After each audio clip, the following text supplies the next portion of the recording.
a deep understanding of the critical questions before him.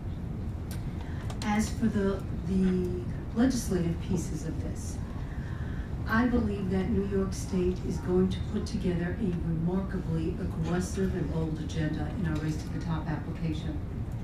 I believe that by the time the money starts flowing from Race to the Top, the law regarding tenure in this state will have sunsetted. I do not believe there is an appetite legislatively to increase or prolong that law.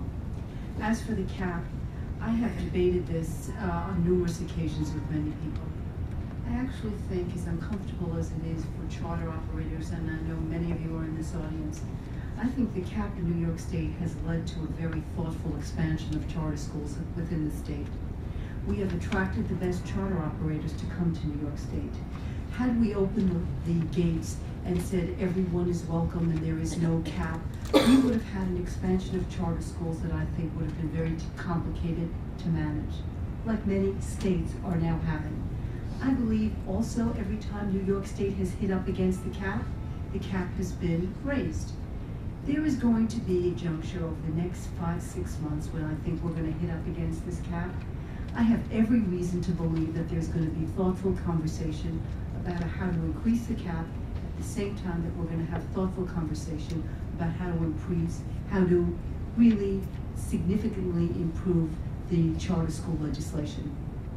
It should not go unnoticed to anyone in this room that I don't believe that the charter law as it exists now has many flaws. Even I had a very public disagreement not too long ago about pre-K in charter schools. She had admitted a group of 4.5-year-olds who I think really would have benefited enormously by having that extra year in her program.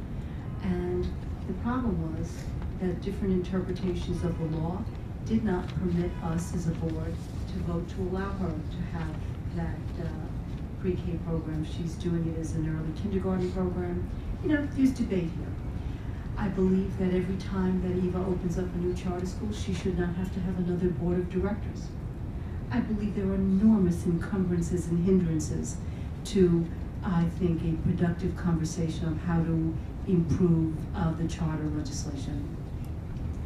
I believe that hitting up against this cap now at this significant moment is going to allow us to address these issues in a very productive way. I do not believe that we are going to come to a point where there's going to be a hard cap in this state. I believe that the experiment in New York in the city in particular, has been a successful one. I believe the next iteration of I would like to see charter schools expand to high schools. I believe that they have done good work at the elementary and the middle school level. I believe, however, that Race to the Top has asked us a very significant question. How are you going to replace the bottom 5% of those schools in the state? I believe if you look at the bottom 5% of the schools, any way you look at it, these are large urban high schools in New York City, or Buffalo, Syracuse, and Rochester. That's the bottom 5%. I'd like one of the tricks that we bring to the table for school replacement to be charter schools. I'd like some of these well-funded charter operators to come forward and say, Merrill, we'd like to be part of this Race to the Top application. We'd like to take over one of these large failing high schools in New York City. That would be a productive thing for charter schools to do. I'd like to see CUNY and SUNY come forward and say, we'd like to take over some of these large failing high schools. I'd like to see, across the state, I'd like to see some external managers who have track records be able to take over some of these large failing high schools. I think we're going to be aggressive here, but it's really time for the charter school movement to say to me, I don't want to just grow my own. I don't want to just operate in a zone where I'm everyone's darling. I want to dig in here and help the state think about creative ways to fix some of these large schools where for decades we have circled the drain and allowed failure. When we produce this list of the bottom 5%, I guarantee that there is no one in this state who will be able to stand up and say, save that school. I want to weigh in because, you know, Merrill, a couple of times you've used the phrase darling. And I just want to share that the charter schools are the darling of the mayor, they're the darling of, I don't know, who else.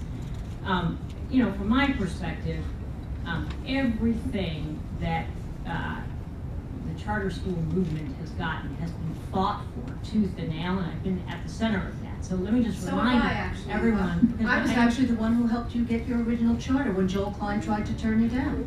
So I don't really applied for a charter from Joel Klein. But anyway, yes, you did. Success for all. I didn't. But anyway, I just think it's an important point for the audience to understand that charters didn't used to get something as basic as Title I funding. I mean, it's unimaginable to us today, but that was something that the charter school movement had to fight for, to say, you know what, whether kids go to a charter school or they go to a zone school, you know, a kid is a kid is a kid. They should get Title I funding.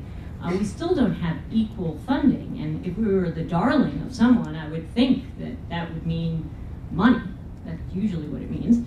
But whether it's space, I mean, everything that, you know, I can speak both from the point of view of Harlem Success in particular, but charter schools in general, I mean, the fight to have a building, that was something that was not just handed to someone. In fact, the answer for years and years and years was that there was no underutilized space.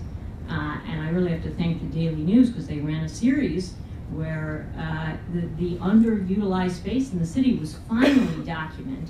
30% of the buildings in New York City are underutilized. And it was a tremendous waste of the precious real estate in the state. And finally, the mayor and the chancellor, from pressure from the editorial boards, allowed charters into that space. That was a monumental battle. We're still fighting a battle for the capital budget in the city of New York. We're still fighting for equal funding from the state. We're still fighting to have special ed students treated equally. So I just think it's important to understand, and I'm not whining about it. I'm just saying that the reality is it has taken incredible struggle on the part of charter school movement, charter schools, to get what you know, public charter school students are absolutely entitled to. And I look forward to the day where we can get over the system of delivery. Parents don't care. They don't care if it's a PS, a charter. Frankly, they don't care if it's a parochial school. They're looking for excellent education.